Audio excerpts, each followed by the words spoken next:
जीवन प्रभु का वचन में हम लोग देखते हैं। प्रभु का वचन में भजन संहिता 32 उसका 1 से लेके 11 तक जब हम यहाँ पे देखते हैं और हमारा टॉपिक है परमेश्वर कृपा दृष्टि करता है और हमें संपत्ति देता है। आमीन। हमें आशीषित करता है। किस व्यक्ति को? जिसके आत्मा में कोई कपट छल नहीं है। हमारे अंदर सच्चाई की आत्मा होना बहुत जरूरी है और सच्चाई की आत्मा है परमेश्वर की आत्मा। जब हम प्रभु को ग्रहण करते हैं, प्रभु को जीवन देते हैं, नए सिरे से हम जन्म लेते हैं आत्मा में, और उस आत्मा में जब हम बढ़ते जाते हैं और फिर हम छल कपट के काम नहीं करते हैं, तो हम लोग ऑटोमेटिक आशीषित जिंदगी जीते हैं। हालेलुया। इस प्रकार से लिखा है पहले पद में, क्या ही धन्य है वो जिसका अपराध क्षमा किया गया और जिसका पाप ढपा गया हो। लिखा है धन्य है वो व्यक्ति जिसका अपराध को, जिसका पापों को परमेश्वर ने क्षमा कर लिया। मेरे प्रियो, जब हम परमेश्वर के पास आते हैं, हम सच में एक पापी मनुष्य होते हैं। आज दुनिया में पूछेंगे किसी को, हर व्यक्ति कहता है मैंने तो कोई पाप नहीं किया, मैं तो बड़ा धर्म के काम करता हूं। लेकिन जब हम देखते हैं कि मसीह जन, जब हम सही रीति से प्रभु के पीछे चलते हैं, आत्मा में चलते हैं, सच्चाई से चलते हैं, तो हमें सच में मालूम लगता है कि सारी दुनिया आज तो पाप में घिरी हुई है और पाप में चल रही है और पाप का काम करी जा रही है, और फिर भी कहती है मैं धर्मी जीवन जीता हूं, मुझ में कोई पाप नहीं है।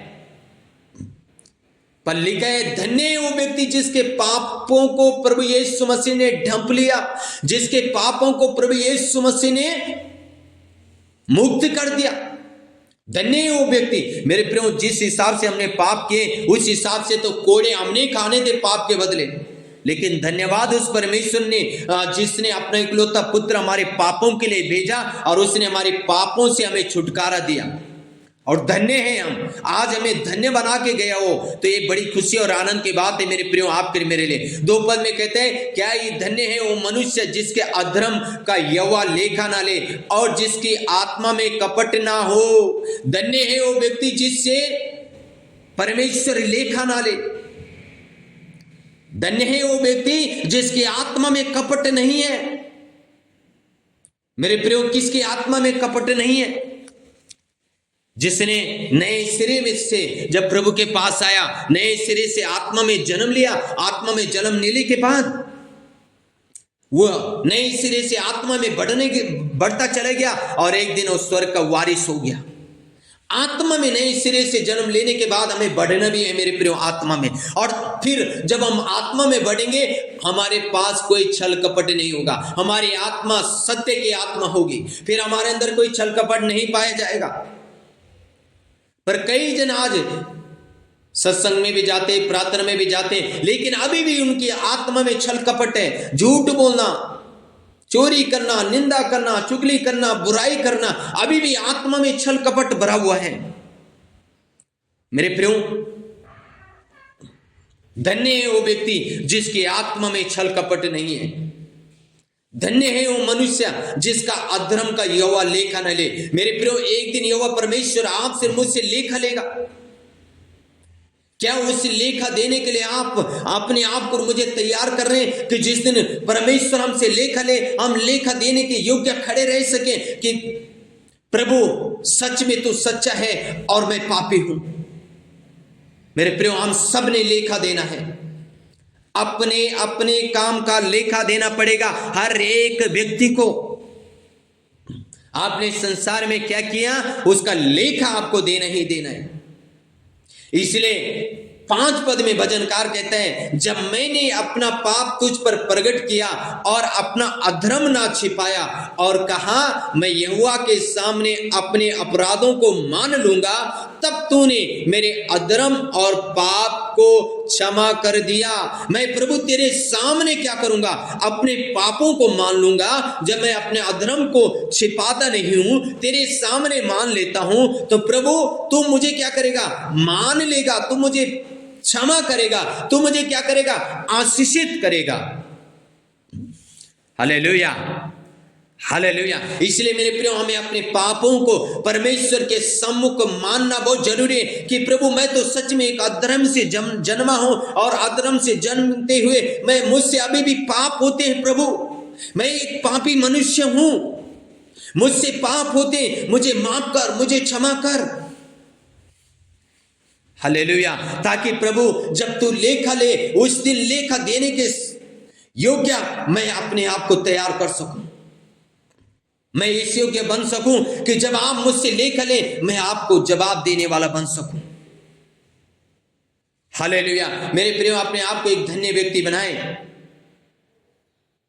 आमीन।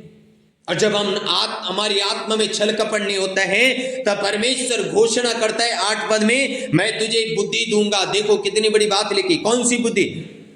सत्य के आत्मा की बुद्धि, स्वर्ग की बुद्धि। मैं तुझे बुद्धि दूंगा और जिस मार्ग में तुझे चलना होगा उसमें तेरी अगुवाई करूंगा। कितनी बड़ी बात कह रहा है परमेश्वर। मैं तुझे बुद्धि दूंगा और जिस मार्ग में तुझे चलना है उसमें तेरी अगुवाई करूंगा।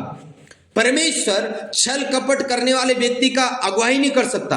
परमेश्वर छल कपट करने वाले व्यक्ति के साथ नहीं रह सकता। परमेश्वर छल कपट करने वाले व्यक्ति का साथ नहीं दे सकता। हालेलुया। पर जिसके आत्मा में छल कपट नहीं है, जिसकी आत्मा शुद्ध है, पाक है, पवित्र है, परमेश्वर उसको बुद्धि देगा, मार्ग में उसकी अगुवाई करेगा। हालेलुया। उठने बैठने में, चलने में, सब बातों में, काम में, जॉब में, बिजनेस में, हर जगह परमेश्वर उसके साथ होगा। और आगे कहता है, मैं तुझ पर कृपा दृष्टि रखूंगा। कितनी बड़ी बात लिखी। मैं तुझ पर कृपा दृष्टि रखूंगा और संपत्ति दिया करूंगा। संपत्ति दिया करूंगा, तुझे बहुतायत सी संपत्ति में दिया करूंगा। हालेलुया। मैं तुझे बुद्धि से परिपूर्ण कर दूंगा, तेरे मार्ग में तेरी अगुवाई करूंगा, तुझ में कृपा दृष्टि करूंगा।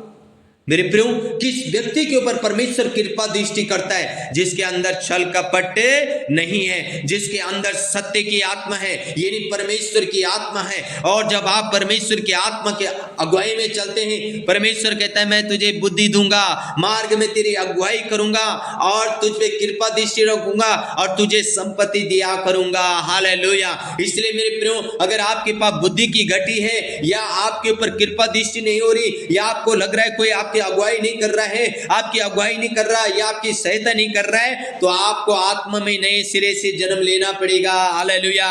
और जब नए सिरे से जन्म लेंगे, सब कुछ आपके लिए उत्पन्न किया जाएगा। आप आशीषित होंगे, आप बढ़ते चले जाएंगे, आप बढ़ते चले जाएंगे, आप सामर्थ्य होते जाएंगे, परमेश्वर की महिमा आप देखते जाएंगे अपने जीवन में, और आप आशीषित होते जाएंगे और आप एक धन्य व्यक्ति बन जाएंगे। हालेलुया। क्योंकि प्रभु ने कहा, धन्य है वो व्यक्ति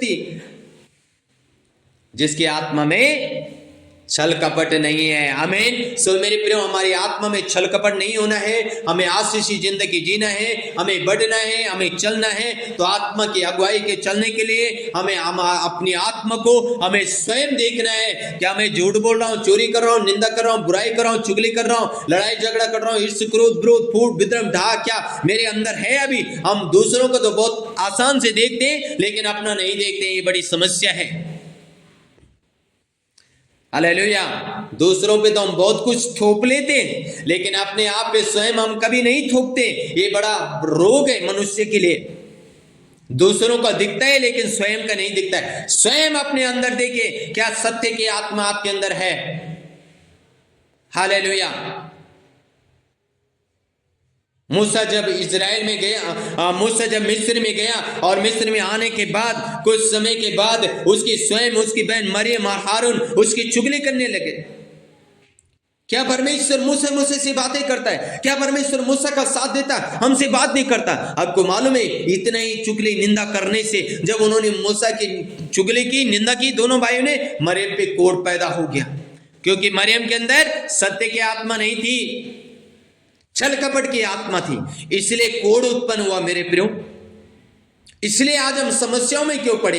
इसलिए हम समस्याओं से बाहर क्यों नहीं आ रहे? क्योंकि हम अभी भी छल कपट में पड़े हैं। हमारे अंदर अभी भी सत्य की आत्मा उत्पन्न नहीं हुई, हमने आत्मा में जन्म नहीं पाया नए सिरे से। ए निकोदेमुस, तुझे आत्मा में नए सिरे से जन्म लेना होगा। और निकोदेमुस को समझ में नहीं आएगा, वो तो बहुत ज्ञानी व्यक्ति था, बाइबल का एक एक वचन जानता था। और निकोदेमुस कहता है प्रभु को, प्रभु यीशु मसीह, क्या मैं तो बूढ़ा हो गया, मैं अपनी बूढ़ी मां की पेट में फिर से जाऊं? समझ में नहीं आ रहा, क्योंकि छल कपट की आत्मा अंदर है। मेरे प्रियो, सत्य के आत्मा को हम ग्रहण करें, सत्य की आत्मा में हम बढ़ते चले जाएं और हम आशीषित जिंदगी जिए। आमीन। रीगा लबा हुडगे नमा शानदार दीन कथूरी या लबा लबा।